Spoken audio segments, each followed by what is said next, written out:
이종섭의 호주 대사 임명을 처리하십시오. 대통령실이 925조 퍼주기 지적에 이게 잘못됐다, 사실이 아니다, 왜곡이다라고 합니다만 이 모든 얘기는 대통령 스스로 한 얘기입니다.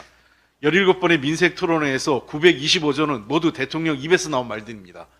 민간 예산이 민간의 투자 자본과 구분이 안 됐다고 하는데 애시당초 정부의 재정과 민간의 투자를 구분하지 않고 모두 자기가 한 것처럼 떠들고 자랑한 사람이 윤석열 대통령입니다.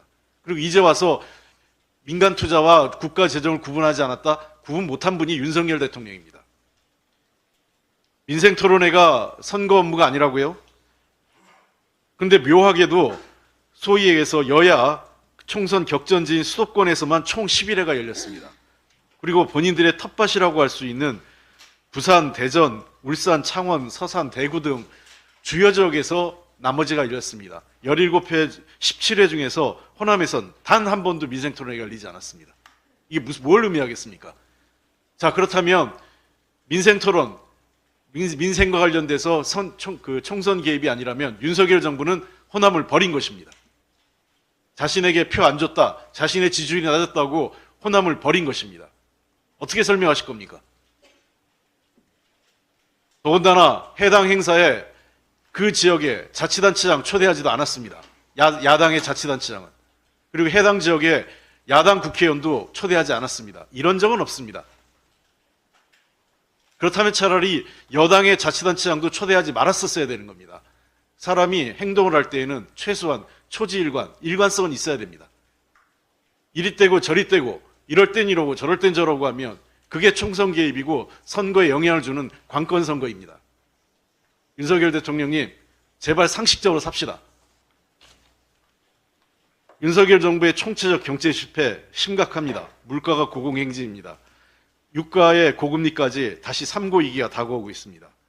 물가가 심상치 않더니 지난달 생활물가 3.7% 비상 상황입니다. 엎친 데 덮친 격으로 중동 정세 불안과 함께 오펙 플러스의 감산 연장으로 유가도 오름세입니다. 유가가 오르면 이후 공공요금 인상도 불보듯 뻔한 일입니다. 부채 위험을 뜻하는 신용갭은 14분기 연속 위험 경고입니다. 국민들은 고금리에 고통받고 있습니다. 우리 국민들은 다시 고물가, 고유가, 고금리 3고 위기에 놓인 것입니다.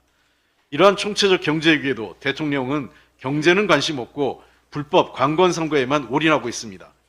국정원 내팽개치고 총선용 공수표만 남발하니 국민들의 삶이 더욱 어려워지고 있는 것입니다.